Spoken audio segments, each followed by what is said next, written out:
আমরা অত্যন্ত ভারাক্রান্ত হৃদয় নিয়ে আজকে গণমাধ্যমের সামনে দাঁড়িয়েছি। সত্যিকার অর্থে বাংলাদেশের একটি রাজনৈতিক দলের শীর্ষ দায়িত্বশীল প্রথম সারির একজন রাজনীতিবিদ, বাংলাদেশের সর্বোচ্চ বিদ্যাপীঠ ঢাকা বিশ্ববিদ্যালয়ের নির্বাচিত ভিপি জনাব নুরুল হক নূর আজকে যে অবস্থার সম্মুখীন, এতে বাংলাদেশের বর্তমান পরিস্থিতি কতটা উদ্বেগজনক তার একটি চাক্ষুষ প্রমাণ। আমি ভিপি নূরের যেই পরিস্থিতি দেখেছি, এটি আসলে ভাষায় ব্যক্ত করা সম্ভব নয়। তার ডান চোখ যেভাবে ইনজুরির শিকার হয়েছে এবং মাথায় যে আঘাতের চিহ্ন দেখলাম এবং নাকে তো দেখা যায় না, ওখানে সম্পূর্ণ ব্যান্ডেজ করা, এক ভীতিকর ভয়াবহ অবস্থা এক কথায় বলতে গেলে। অর্থাৎ দেখলেই বোঝা যাচ্ছে যে শরীরের সবচেয়ে সেন্সিটিভ জায়গা মাথা, চোখ, নাক, এখানে এলোপাতাড়িভাবে যেইভাবে উপর্যুপরি হামলা করা হয়েছে, এটাকে সম্পূর্ণ পরিকল্পিতভাবে হত্যার ষড়যন্ত্র ছাড়া আর কোনোভাবে অভিহিত করা সম্ভব নয়। নুরুল হক নূর সাহেবকে যেভাবে আঘাত করা হয়েছে এবং তার দলীয় নেতাকর্মীদেরকে, এমনকি তাদের দলীয় কার্যালয়ে ঢুকে আইনশৃঙ্খলা রক্ষাকারী বাহিনীর সদস্যরা এইভাবে তাদের চড়াও হয়েছে।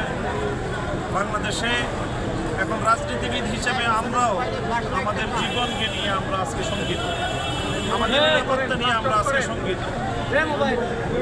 আমরা অত্যন্ত উদ্বেগ এবং উৎকণ্ঠার সাথে যে কথাটি ব্যক্ত করতে চাচ্ছি সেটা হলো এই, আজকে এই 29শে আগস্টের এই হামলা, এটা আমাদেরকে মনে করিয়ে দিচ্ছে যে 2024-এর 5ই আগস্ট পূর্ববর্তী পুলিশের চরিত্র কোনো পরিবর্তন ঘটেনি। তার চেয়ে ভয়ঙ্কর বিষয় হলো এই যে এই হামলা যজ্ঞের সঙ্গে সরাসরি বাংলাদেশের মানুষের আস্থার সর্বশেষ যে জায়গাটুকু ছিল, সেই সেনাবাহিনীকেও কলঙ্কিত করে দেওয়া হবে।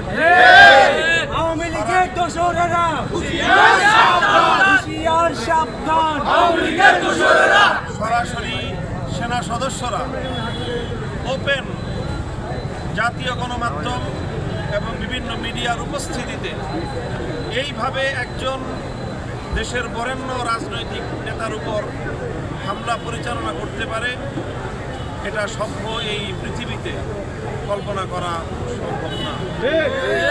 কাজে আমরা মনে করি দেশ আজ গভীর সংকটের মুখে। পরাজিত শক্তি তারা যে কোনো উপায়ে জুলাই বিপ্লবীদের কাছ থেকে প্রতিশোধ গ্রহণ করার জন্য তারা মারমুখী হয়ে উঠেছে। কাজেই এই পরিস্থিতিতে আমি বলতে চাই, বাংলাদেশের দেশপ্রেমিক রাজনৈতিক সকল পক্ষ, দেশের আপামর জনসাধারণ, সারা দেশের সকল ছাত্র জনতা, আজকে এই পরিস্থিতিতে শুধু এক ভিপি নুরুল হক নূরের উপর হামলা হয়েছে, এটি আসলে তাদের একটি টেস্ট কেস। তারা যদি আজকে নুরুল হক নূরের উপর এভাবে হামলা চালিয়ে এবং তার দলীয় সেক্রেটারি জেনারেল জনাব রাশেদ খান এবং অন্যান্য তাদের দলীয় প্রায় অর্ধ শতাধিক নেতাকর্মীদেরকে এইভাবে বর্বরোচিত হামলায় ক্ষতবিক্ষত করে দিয়ে, তাদেরকে হাসপাতালের শয্যাশায়ী করে দিয়ে যদি এই হামলাকারীরা পার পেয়ে যায়, তাহলে জুলাই বিপ্লবের অংশীজন কেউ নিরাপদ থাকবে না। কাজে আজকে আমাদেরকে সিদ্ধান্ত নিতে হবে যে জুলাই বিপ্লব সফল হবে না ব্যর্থ হবে। আমরা আমাদের ভাইয়েরা সহস্রাধিক তাজা প্রাণ রক্তের বিনিময়ে যেই ফ্যাসিবাদকে বাংলার মাটি থেকে উৎখাত করেছে, তারা আবার এভাবে 1 বছর অতিক্রান্ত হতে না হতেই আবার সে আগস্টে তারা আমাদের নেতৃবৃন্দকে রক্তাক্ত করে পাল্টা চ্যালেঞ্জ ছুড়ে দিয়েছে।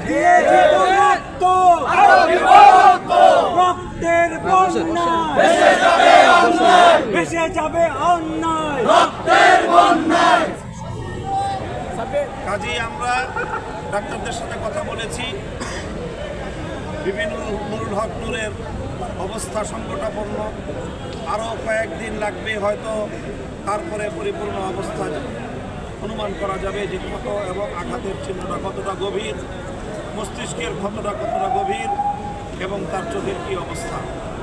তো এইভাবে এই বাংলাদেশের এই নৃশংস এবং এই রকম পরিকল্পিত যৌথ বাহিনীর হামলার শিকার হয়ে আজকে আমরা জুলাই বিপ্লবের অংশীজন সকলকে বলবো যে আমাদের আর হাতে সময় নেই।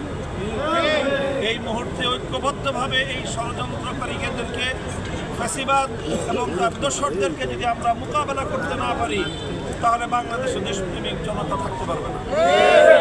কাজে আজকে আমাদের সিদ্ধান্ত নেওয়ার সময় এসেছে, আমরা এদেশে থাকবো না বাংলাদেশ বিরোধী অন্য কোনো শক্তি বাংলাদেশকে শাসন করবে।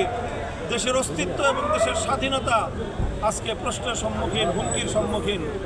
কাজে এই পরিস্থিতি থেকে যদি আমরা ঐক্যবদ্ধভাবে ইনশাআল্লাহ আবার যদি আমরা মোকাবেলা করতে নামি, ইনশাআল্লাহ ফ্যাসিবাদী স্বৈরাচারী শেখ হাসিনা যেভাবে দেশ ছেড়ে পালিয়ে যেতে বাধ্য হয়েছে, তার দোসরদেরও মুখোশ উন্মোচিত হবে এবং তারাও ইনশাআল্লাহ জনতার এই ঐক্যবদ্ধ প্রতিরোধের মুখে তারাও পরাস্ত হবে।